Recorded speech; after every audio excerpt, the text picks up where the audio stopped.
with the Star Wars trilogy, and it is like the saddest ending of all time. Similarly to this one, where the Raiders were 12-3 when Carr breaks his fibula. They were one win away from clinching the AFC West, from clinching a first-round bye. Then they lose to Denver in Week 17 after Carr's injury. Then they lose to, the Texans in the wild card round. Man, still, they made the playoffs for the first time since 2002, which was absolutely wonderful to see. But it was like The Empire Strikes Back. All this build-up. Next thing you know, Han Solo's getting frozen into a copper penny. You've got Luke getting his hand cut off. Darth tells him he's his dad. You've never seen it? No. You're lying. I haven't. What? He's riffing. Go on. It's a trilogy, but it ends. It is like a cliffhanger. It is dreadful, but it sets up for a bunch of Ewoks celebrating in Return of the Jedi, which I think is very much so going to be the case for the Raiders next season. Oh, they're going to be a force. Absolutely. Okay, I think you bring up the Force Awakens. The Force Awakens. That's the next one. In the Empire Strikes Back, Luke wasn't quite ready. Like, he had that 1 year, he faced Vader, he wasn't ready, and then but he shows up and you think he's ready, and then he I got this. Yeah, no, you don't got it. And he loses the hand, just like Derek Carr, the hand injury. And he cries, and it's like the most brutal on-screen crying and screaming. No, that's not true. That's impossible. I hated it. Mark Hamill, act. Yes, it was awful. Yes, but good call. Yes, thank you. So there we have it. There's my nominee. Wow. Comic-Con comes up soon, too. The Nice Guys. That was my favorite movie of the year, and my favorite screenplay is The Nice Guys, and that's the combo of Dak Prescott and Ezekiel Elliott bringing the Cowboys back to relevance. Let me explain. Forget the actual football. I'm talking about us. I'm talking about our industry.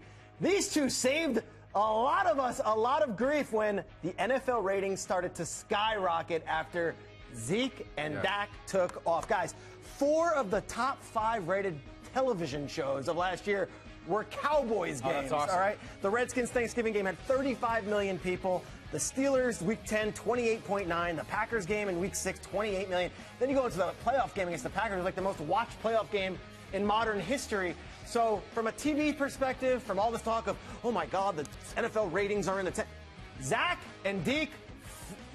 Zach and Deke. It's hard, man. I've done that. People do it all year. Who are Zach and Deke? They sound like comic book characters. They are. We know who you're talking about. It's Dak and Welcome. Zeke. And then you get Dez in, it gets even harder. The Nice Guys. Thank you. Our show had some great ratings this first season. I got to thank the Cowboys for playing some smart role here on this one.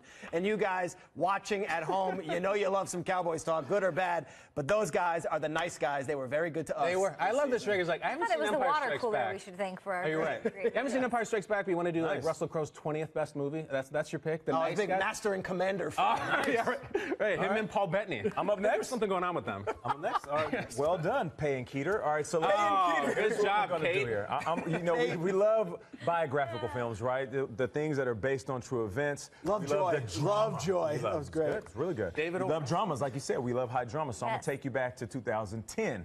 The actual winner of the Screenplay Award for Academy Awards, The King's Speech, which reminds me, works in 2010, was also the same season, the last season that the Packers won their Super Bowl. You see where I'm going? The Packers, The King's Speech. Now take you back to this year, Aaron Rodgers declaring that his Packers would run the table and then actually do it. How amazing was this run? Right when we were ready to give up on the Green Bay Packers. Who's we, Nate? Not our show. Oh, come on. You guys were on the Lions bandwagon. we were on the boat. I think we're on the canoe. You were on the party boat, not me. Kayak. I was on a different boat. That was Minnesota. The other boat. Yeah, that was the other boat, the other boat. Now, and then you look at Coach McCarthy and us saying, oh, he's on the hot seat. He should get fired. And him coming out and saying, I'm a good coach. We win games. We're a good organization. Aaron Rodgers had one of the best sports runs that we've seen in recent history since Linsanity.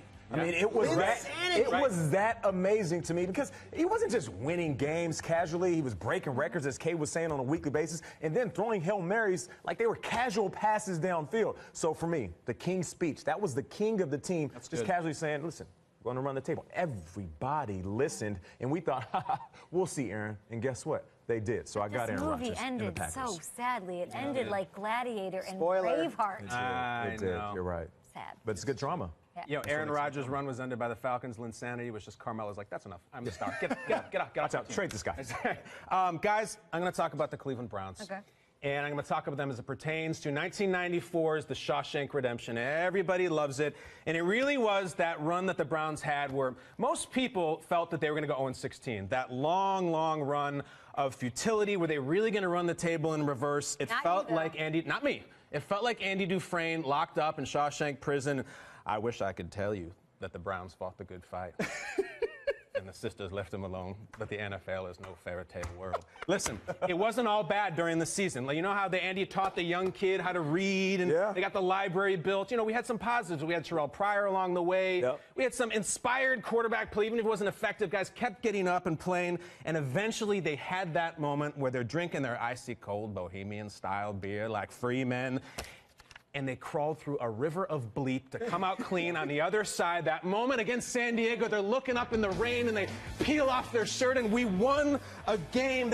They had their Rita Hayworth moment. They had their what say you fuzzy britches moment. They had them all, and I feel like with that #1 pick, when Roger Goodell hugs him on the stage, it's going to be like Andy and Red on the beach in Zihuatanejo. I hope the #1 pick is as good as they say.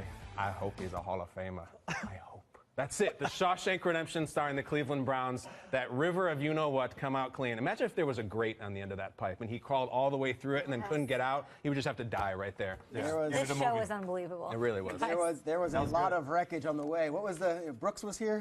Brooks was here. There was a lot of Brookses along the way. Let's just say it was a rough season. No. They did get the library built, though. He did get the library, but those sisters, Then they set up the kids. It was stuck in the books. Let's take a look at the nominees, guys, for Best Screenplay, Best Original Screenplay. Got Dak and Zeke, Carr leading the Raiders to victory. Okay, the Cleveland Browns struggling through weeks of heartache, and Aaron Rodgers running the table with the Packers. Those are good. Those are tough ones. Good story.